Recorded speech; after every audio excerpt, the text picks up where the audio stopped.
We're not scared of any army on the other side of the border. That's the message from Ukraine's president in his New Year message, one clearly aimed at Russia, and there was more defiance. Unfortunately, we have not ended the war in the east of our country yet. This is our primary goal. That's why I say not yet, because next year will definitely be better. According to Ukrainian officials, there are currently around 100,000 Russian troops near the border.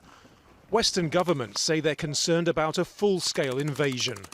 The fighting in eastern Ukraine between separatists backed by Moscow and the Ukrainian army started in 2014 as huge protests in the capital Kiev led to the pro-Russian government being overthrown. The conflict has killed more than 14,000 people, devastating Ukraine's industrial heartland known as the Donbas and leaving civilians terrified. Earlier this week, the Russian and US presidents had a phone discussion lasting nearly an hour and involving threats on both sides. President Biden, what did you convey on your call with Vladimir Putin? I made it clear to President Putin that if he makes any more moves and goes into Ukraine, we will have severe sanctions.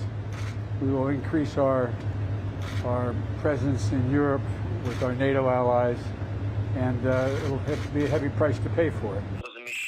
But our president immediately responded that if the West decides, in this or other circumstances, to impose the unprecedented sanctions mentioned, that could lead to a complete breakdown in ties between our countries and cause the most severe damage to relations between Russia and the West.